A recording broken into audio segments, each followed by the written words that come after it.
Assalamualaikum warahmatullahi wabarakatuh. Perkenalkan, nama saya Mitsa Kuruhnia dari jurusan Asuransi Syariah semester 6, Fakultas Ekonomi dan Bisnis Islam UIN Antasari Banjarmasin.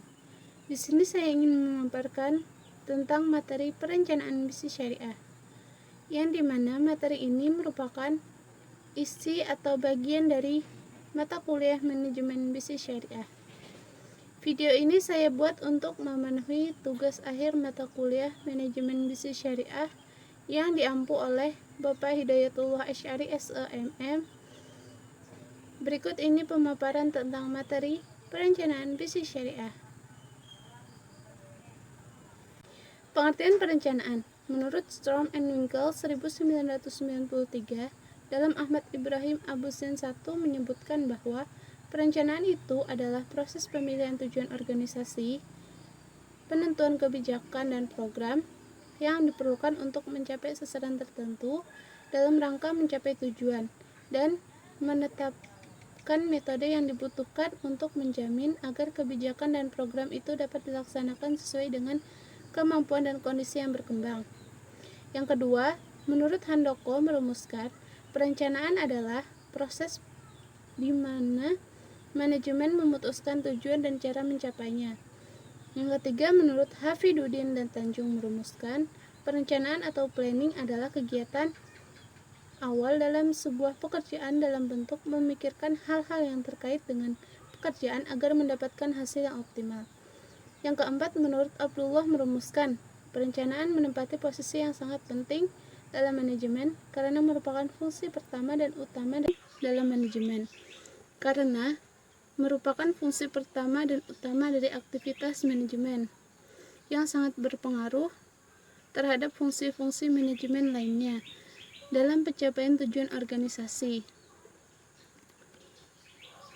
Berikutnya yaitu perencanaan dalam perspektif bisnis syariah. Perencanaan dalam manajemen bisnis syariah adalah proses pencapaian tujuan bisnis syariah, dalam hal ini keuntungan yang berkelanjutan, dengan menggunakan sumber daya organisasi atau bisnis syariah yang meliputi penggunaan sumber daya manusia, keuangan, material, peralatan, dan metode yang diperlukan dalam batas-batas yang dibolehkan oleh syariat Islam secara efektif dan efisien. Berikutnya, dalam manajemen bisnis syariah, perencanaan itu merupakan sunatullah sebagaimana dapat dipahami dari makna ayat Al-Quran berikut. Hai orang-orang yang beriman, bertakwalah kepada Allah dan hendaklah setiap diri memperhatikan apa yang telah diperbuatnya untuk hari esok atau akhirat, dan bertakwalah kepada Allah, sesungguhnya Allah Maha mengetahui apa yang kamu kerjakan. Quran Surah Al-Hasyr ayat 18. Dan adapun hadis dari hadis riwayat Ibnu Mubarak menyebutkan bahwa jika engkau ingin mengerjakan sesuatu pekerjaan, maka pikirkanlah akibatnya. Maka jika perbuatan tersebut baik, ambillah, dan jika perbuatan itu jelek, tinggalkanlah. Berikutnya, karakteristik perencanaan. Karakteristik perencanaan adalah proses yang tidak berakhir bila perencanaan tersebut telah ditetapkan. Rencana yang telah ditetapkan harus diimplementasikan. Selama proses implementasi dan pengawasan, rencana-rencana tersebut mungkin saja memerlukan revisi, modifikasi, dan penyesuaian di sana-sini untuk menyesuaikan dengan situasi dan kondisi yang terjadi di lapangan. Perencanaan kembali atau mengkaji ulang perencanaan dapat menjadi faktor penentu keberhasilan. Perencanaan harus mempertimbangkan kebutuhan fleksibilitas agar mampu menyesuaikan diri dengan situasi dan kondisi yang baru secepat mungkin. Berikutnya, fungsi perencanaan. Fungsi perencanaan dalam manajemen adalah bagian direksi perusahaan menetapkan tujuan yang ingin dicapai dan menyusun strategi untuk mencapai tujuan tersebut. Sederhananya, fungsi perencanaan adalah apa yang ingin dicapai dan bagaimana cara mencapainya. Fungsi perencanaan adalah salah satu dari 4 fungsi manajemen selain fungsi pengorganisasian, actuating, pengarahan, dan controlling, pengawasan atau pengendalian. Berikut ada bagian yang merupakan dari fungsi perencanaan. Yang pertama ada perencanaan. Perencanaan menuju ke pengawasan.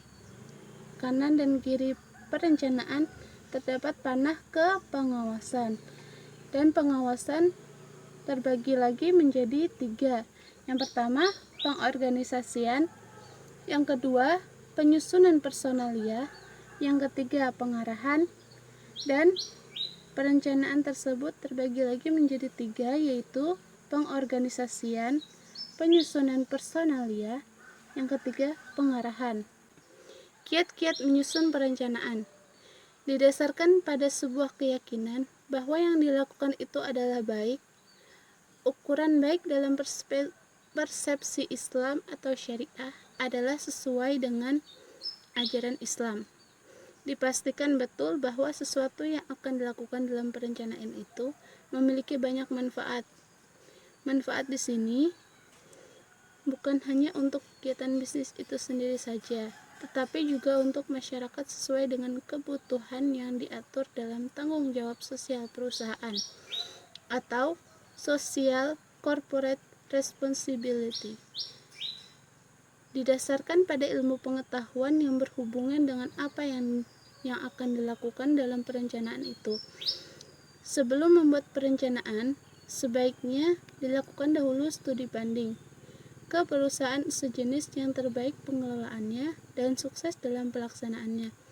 Hasil studi banding itu akan menambah wawasan dan pengetahuan kita serta memudahkan kita membuat perencanaan bisnis.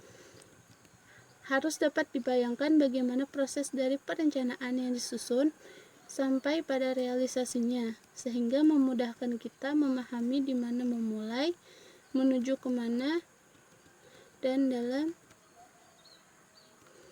yang berikutnya yaitu tahap-tahap perencanaan. Tahap pertama, menetapkan tujuan. Tahap kedua, merumuskan keadaan sekarang. Tahap ketiga, identifikasi keputusan dan hambatan.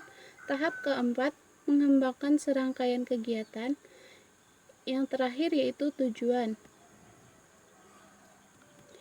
Jenis-jenis perencanaan yaitu terbagi menjadi 6. Jenis perencanaan yang pertama yaitu menurut prosesnya, dan terbagi lagi menjadi 3 bagian. Yang pertama, policy planning. Yang kedua, program planning. Yang ketiga, operational planning. 2. Perencanaan menurut jangka waktunya. Yang pertama, short range planning. Yang kedua, intermediate planning.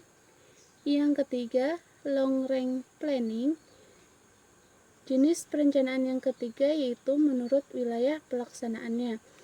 Yang pertama, national planning. Yang kedua, regional planning. Yang ketiga, local planning. Yang keempat, jenis perencanaan menurut penggunaannya.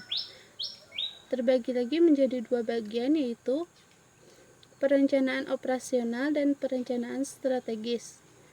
Yang kelima, jenis perencanaan menurut luasnya usaha kegiatan. Terbagi menjadi 2 bagian yaitu yang pertama, special planning. Yang kedua, general planning. Yang keenam, jenis perencanaan menurut James F. Stoner dan R. Edward Freeman terbagi menjadi 2. Yang pertama, repeat planning. Yang kedua, single use planning. Kriteria penilaian efektivitas. Yang pertama, agar berguna bagi manajemen dalam pelaksanaan fungsi-fungsi yang lain, suatu rencana harus fleksibel, stabil, berkesinambungan, dan sederhana. Yang kedua, ketepatan dan objektivitas. rencana-rencana harus dievaluasi untuk mengetahui apakah jelas, ringkas, nyata, dan akurat.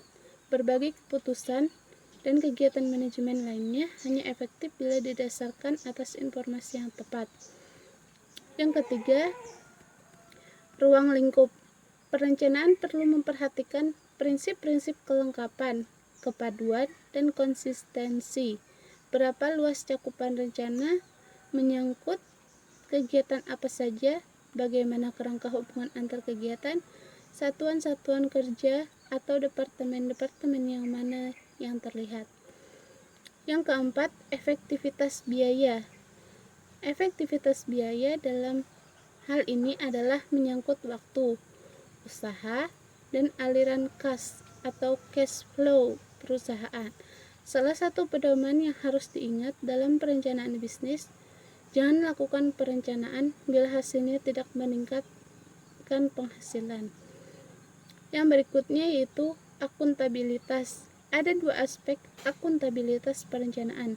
Yang pertama, tanggung jawab atas pelaksanaan perencanaan. Yang kedua, tanggung jawab atas implementasi perencanaan. Suatu rencana harus mencakup keduanya. Yang berikutnya yaitu ketepatan waktu. Para perencana harus membuat berbagai perencanaan. Berbagai perubahan terjadi sangat cepat akan dapat menyebabkan rencana tidak tepat atau tidak sesuai untuk berbagi perbedaan waktu. Berikutnya yaitu hambatan umum dalam perencanaan. Yang pertama, kurang pengetahuan tentang organisasi sehingga tidak dapat menetapkan tujuan-tujuan yang berarti bagi satuan-satuan kerja dan organisasi secara keseluruhan. Yang kedua, kurang pengetahuan tentang lingkungan. Yang ketiga, ketidakmampuan melakukan peramalan secara efektif. Keempat, kesulitan perencanaan operasi-operasi yang tidak berulang.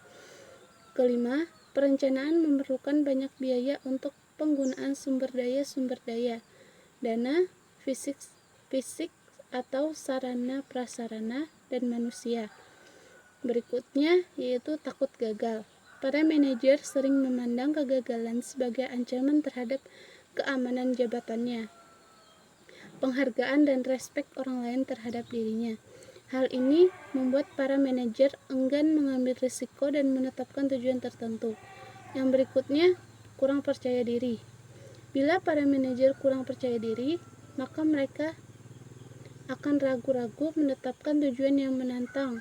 Manajer harus merasa bahwa mereka kelompok kerja atau organisasi yang mempunyai kemampuan untuk mencapai tujuan-tujuan tersebut. Sekian pemaparan materi tentang perencanaan bisnis syariah dari saya. Salah hilap mohon dimaafkan. Wabillahi taufik wal hidayah. Assalamualaikum warahmatullahi wabarakatuh. Seeing eyes of mine, you see, there are no trees inside of me. In this desert I can